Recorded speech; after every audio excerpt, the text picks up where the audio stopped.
لله رب العالمين والصلاة والسلام على سيد الأنبياء والمرسلين وعلى آله وأصحابه ومن تبعهم ودعا بدعوتهم إلى يوم الدين. أما بعد، أعوذ بالله من الشيطان الرجيم.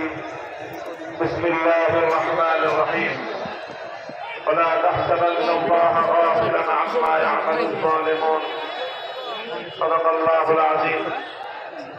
বাংলাদেশ খেলাফত মজলিস মাদারীপুর জেলা শাখা কর্তৃক আয়োজিত আজকের এই জনসভায় উপস্থিত সংগ্রামী সভাপতি, উপস্থিত বাংলাদেশ খেলাফত মজলিসের কেন্দ্রীয় জেলা নেতৃবৃন্দ, সহযোগী সংগঠন সমূহের জেলা ও কেন্দ্রীয় নেতৃবৃন্দ, বিভিন্ন প্রান্তিক অঞ্চল থেকে, থানা, ইউনিয়ন পর্যায় থেকে সমবেত আমার সংগঠনের প্রাণপ্রিয় নেতাকর্মী ভাইয়েরা এবং মাদারীপুরের সর্বস্তরের তৌহিদি জনতা, আমি প্রথমেই আল্লাহ পাক রব্বুল আলামিনের শুকরিয়া আদায় করছি।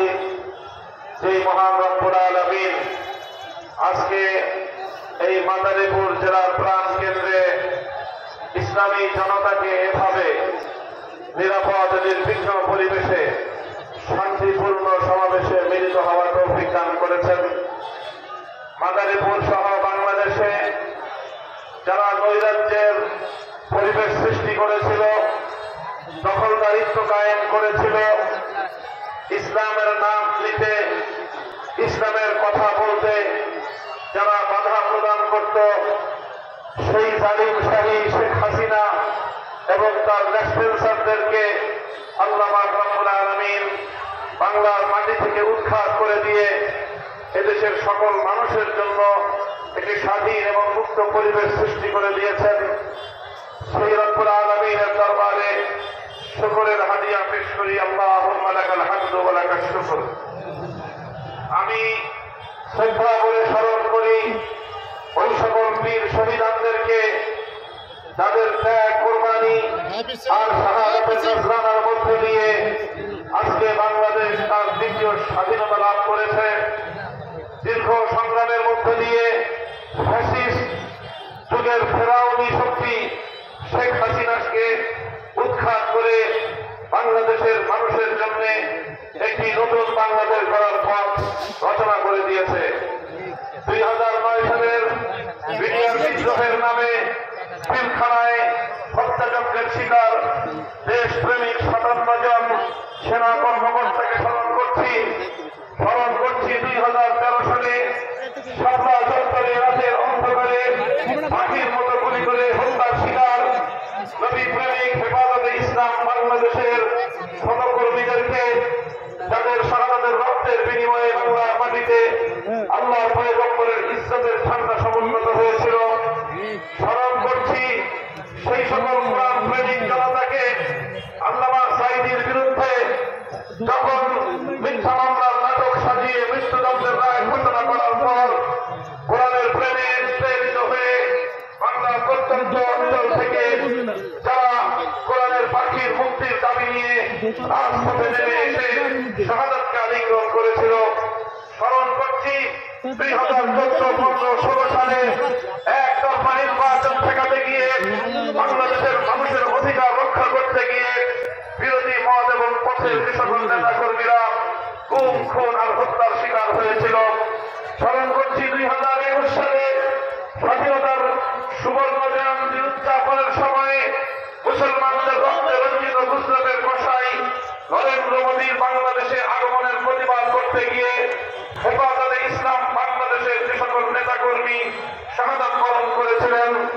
স্মরণ করছি আজ ওই সকল ছাত্র জনতাকে যারা 2024 সালের জুলাই এবং আগস্ট মাসে ফ্যাসিবাদের বিরুদ্ধে চূড়ান্ত লড়াইতে অবতীর্ণ হয়েছিল।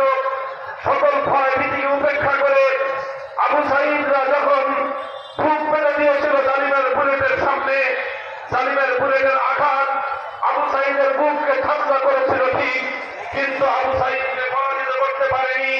মৃত আবু সাঈদ, শহীদ আবু সাঈদরা জীবন্ত আবু সাঈদদের চেয়ে অনেক বেশি শক্তিশালী হিসেবে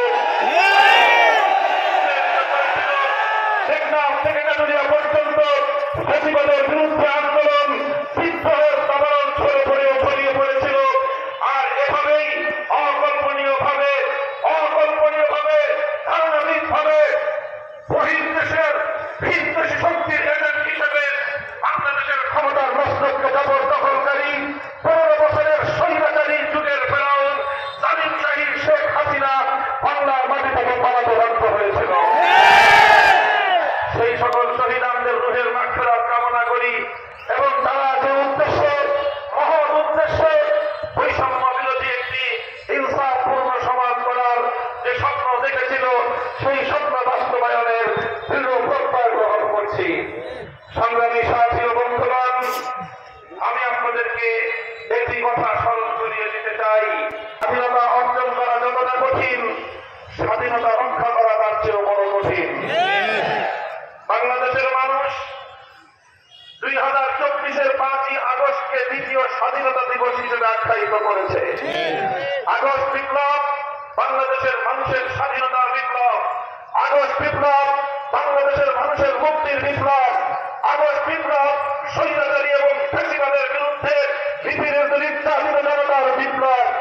আগস্ট বিপ্লব ছিল একটি সুন্দর সমৃদ্ধশালী ইনসাফপূর্ণ বাংলাদেশ করার বিপ্লব।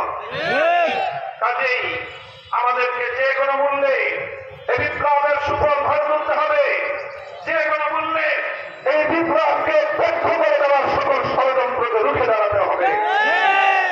এই জন্য আমি অতীতের তিক্ত অভিজ্ঞতা আপনাদের সামনে তুলে ধরতে চাই। 1971 সালের রক্তক্ষয়ী এক মুক্তিযুদ্ধের মধ্য দিয়ে বাংলাদেশ স্বাধীনতা অর্জন করেছিল।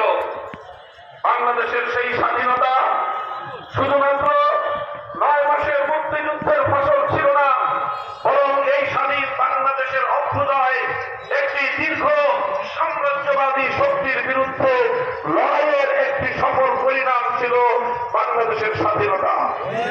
বাংলাদেশ ইতিহাসে